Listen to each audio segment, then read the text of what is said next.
Hello, Rupa here from Crafters Corner. I'm here with another video tutorial. This time we're going to work on the Mod Podge and see how we can do decoupage on a leather wallet. And then we would be using the multi-surface paints along with the PLAID stencil. So to start off, let me tell you what are the ingredients. The hero of today's project is the Mod Podge luster, the gloss luster, and this one is glossy finish. And look at the big jar. I think this is really economical for decoupagers who work on this kind of a project day in and out. This is going to last you a long time, and let me tell you, this is really economical. This is about 946 ml. That's a huge jar. That is a huge jar. I mean, if you want to see it in terms of how big this is, it goes well over my palm and goes up to my wrist. So it's a pretty tall jar. And then I have the multi-surface paints, and today I would be using vintage white, ocean blue, and there is skyline and daffodil yellow. And my tools for today are the stencil sponsor and my brushes, and I have a decoupage tissue, and here is the PLAID stencil. This one is Suzanne Splendor. I'm thinking of using these small patterns here for this. Probably would be using some more stencils from my stash. Let's see how the project goes. So let's get started. I have this plain white wallet which can be decoupaged. So the advantage is it is white and I can straight away start off my work. So I have decided to use this tissue. Let me cut out some of the flowers from this. I mean, it's actually easy to just go about wrapping the whole thing with tissue, but that's not the challenge that I want to take up. I want to cut out a few prints and then collage it with a background. There are many ways of cutting your tissues. One, the easiest being tearing it as you go, or you use a scissor. And we don't want a perfect edge, so it's always nice. A tone edge is always nice for decoupage. You can wet your brush and then draw a line around your tissue where you want it to be cut. I'm going as close to the image because the idea is to create a background and do away with what is there. I only want the flowers, so let's see. Okay, so you can see how easy it is to tear the tissue. Once you've marked the outline, it just about tears where you've drawn. So yes, that's how it is.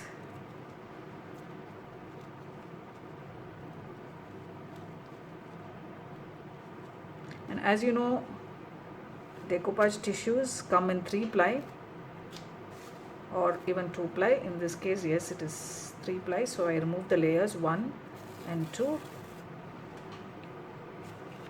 So that's the floral part.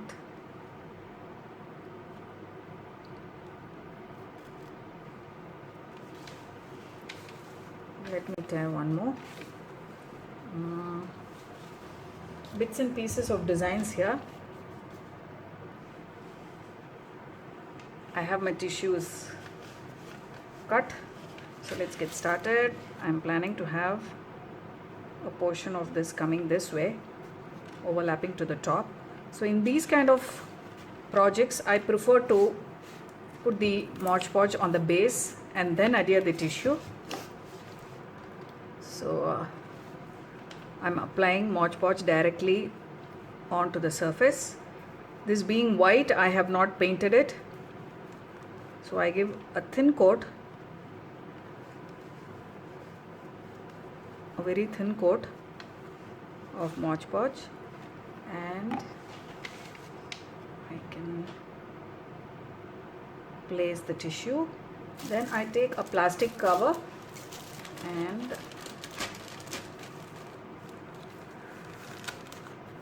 give the whole thing a good press. This is basically to remove any air bubbles and creases. For me, this is kind of the best method to adhere a tissue onto any surface. Yeah. And then slowly remove the plastic cover. So that's pretty much how smooth the tissue has stuck onto the surface. Let's move on to this side. This is a small portion, so I can directly apply the Mod Podge.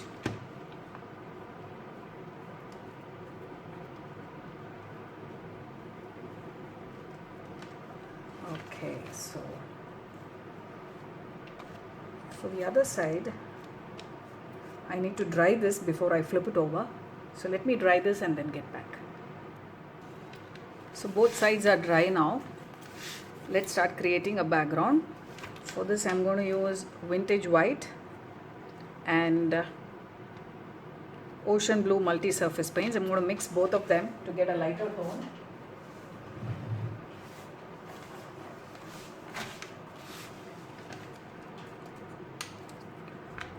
I'm going to blend the tissue to the background and then create some stencil patterns on the top. As you know, multi-surface paints, these are satin finish, coats on any surface really well. This can be, you can use either a sponge or a brush. I somehow like to use the sponge. I'm going to use the sponsor to put the paint. So this can be used on ceramic, wood, metal, rigid plastic, fabric, canvas, paper, terracotta, you name it. So that's it. I'm going to use the sponsor to kind of blend the tissue to the wallet.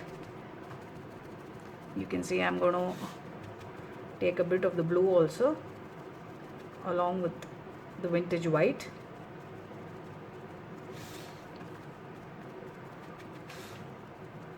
So you go about creating a background. You blend the tissue to the wallet now, basically covering all the white spaces.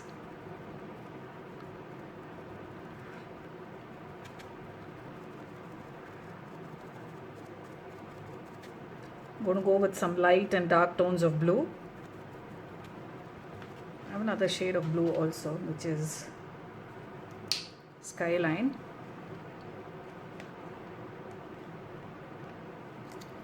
Okay, so let me continue the pattern. I hope I didn't go off camera. So you kind of blend in, work the colors.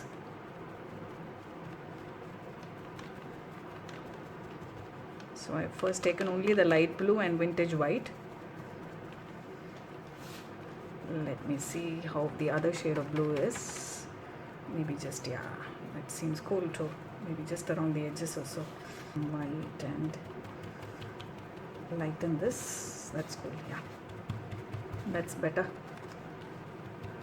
So yes, you can never go wrong. It's your style. Don't hesitate to try these kind of projects. If you do have any doubts, leave a comment. I will get back to you. Okay, so this is pretty much this side, the colors that I have chosen. Further blending we would do with the stenciling. Let me do the other side and then come back. Okay, so I have blended the colors on both the sides and then dried it with the heat tool. Let's get down to doing some background textures with the stencil. I have this crisscross kind of a thing from my stash. So first what I want to do is take the darker blue, which is Skyline, and then do some stenciling with that, and then go to another contrasting color, which is the yellow, which is there in the tissue. So again I'm using the same sponsor. I don't want this blue to have too much of prominence, just to blend the tissue with the background. So you can see the crisscross pattern here.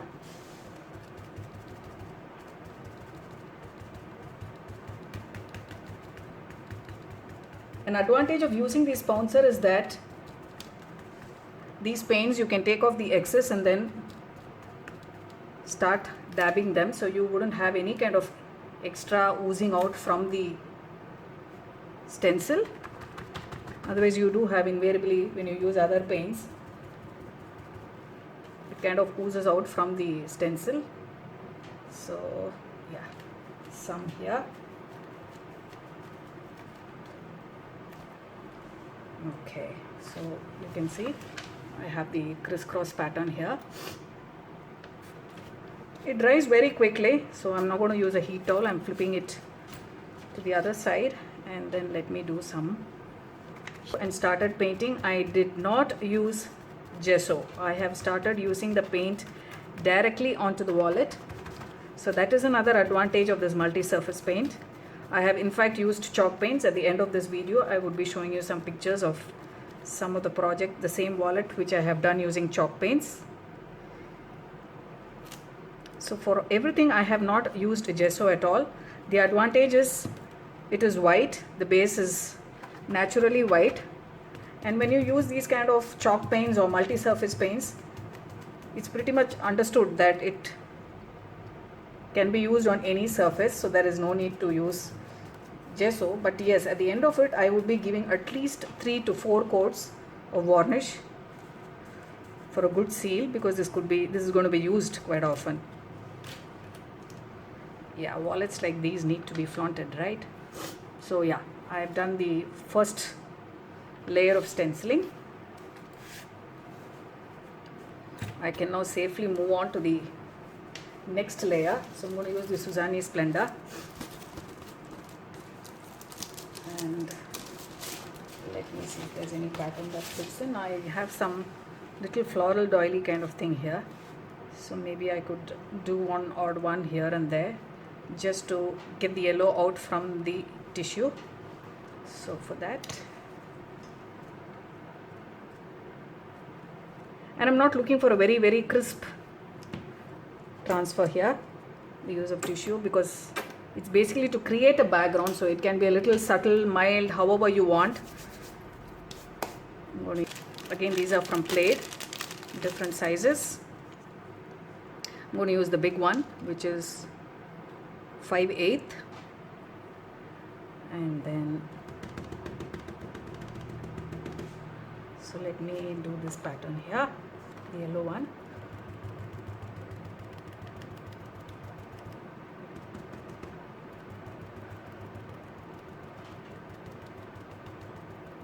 Are you even wondering how this is going to look? Hang on, hang on, hang on. Yes, there it is, the yellow one. I think that looks pretty cool, so I can have another half design here.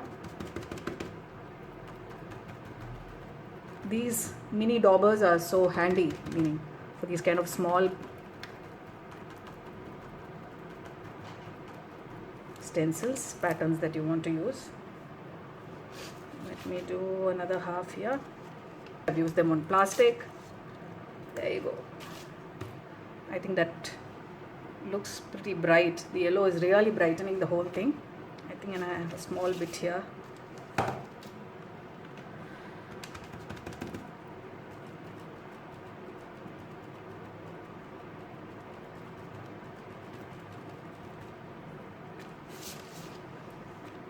so I think I can flip over, maybe have a small,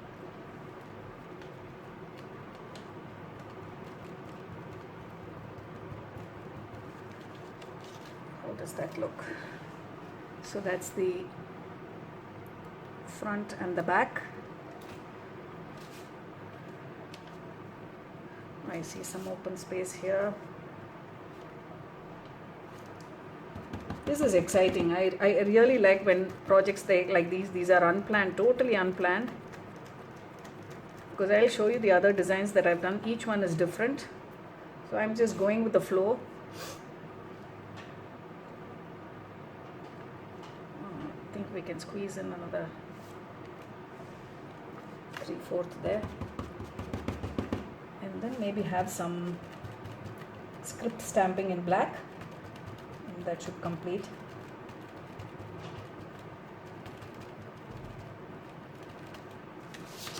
Yeah, I think that's cool. Or is there too much of yellow? There's nothing as too much.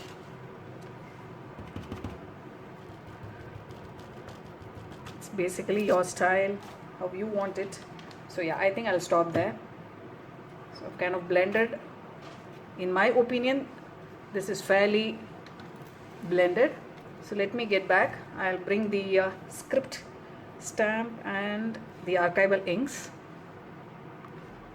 I'm back. I have the archival ink in black and the Kaisercraft script stamp. I'm just going to do some random here and there. First I thought, should I do butterflies, but then it's getting too flowery and girly and butterflies, so I just thought I'd make it a little. I think the script stamp is good.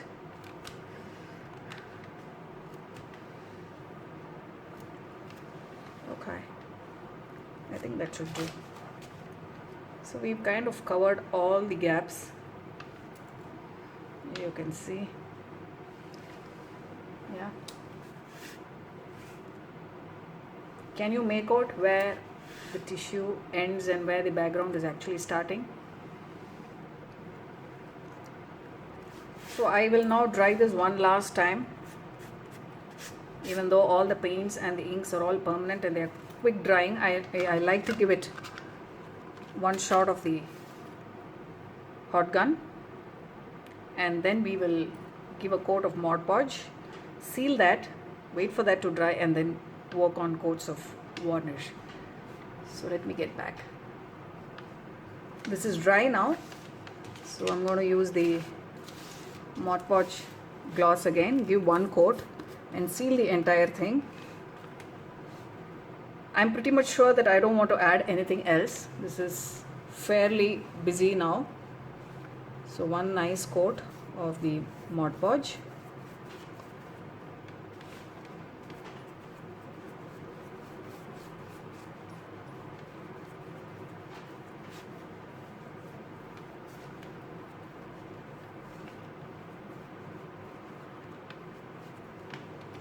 So start looking out for your old wallets and bags which have not been used for a long time.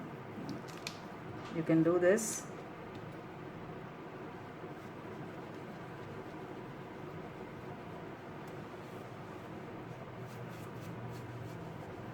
I'm just giving one thin coat to seal this.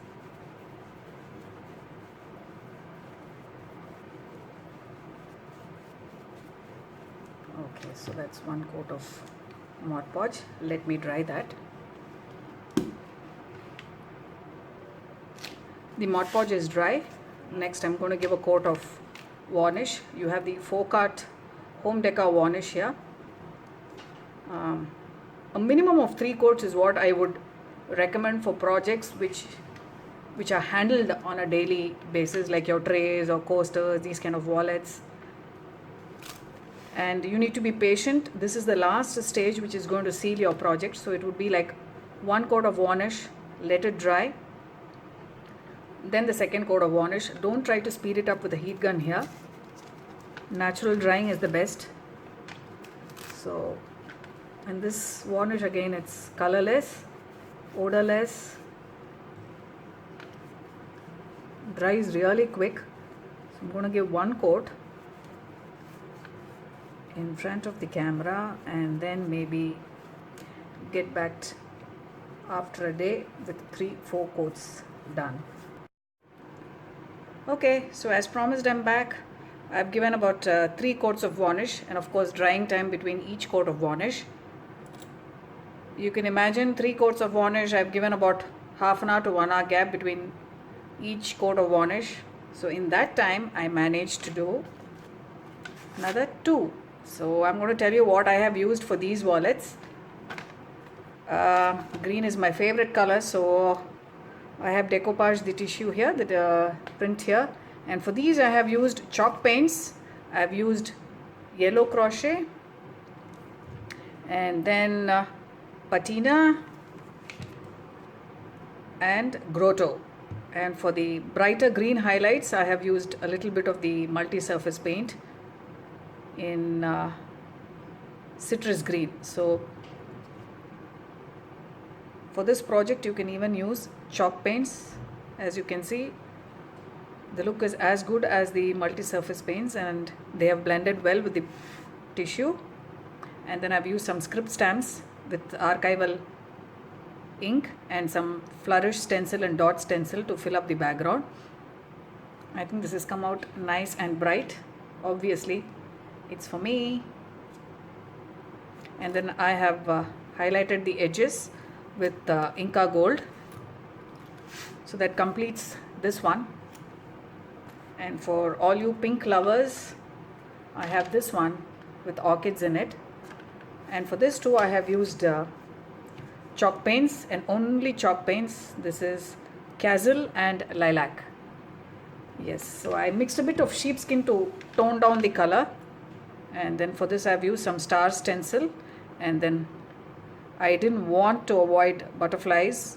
Of course the orchids deserve them, so I have some orchids which I've stamped with archival ink, butterfly stamped with archival ink. And then again the edging is done with Inca Gold. Of course 3 coats of varnish for all these, and here are all the 3 of them. All the 3 of them.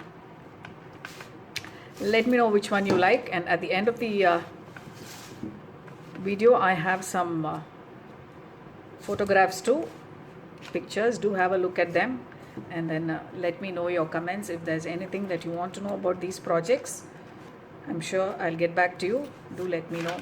I'll see you with another tutorial soon. Bye bye.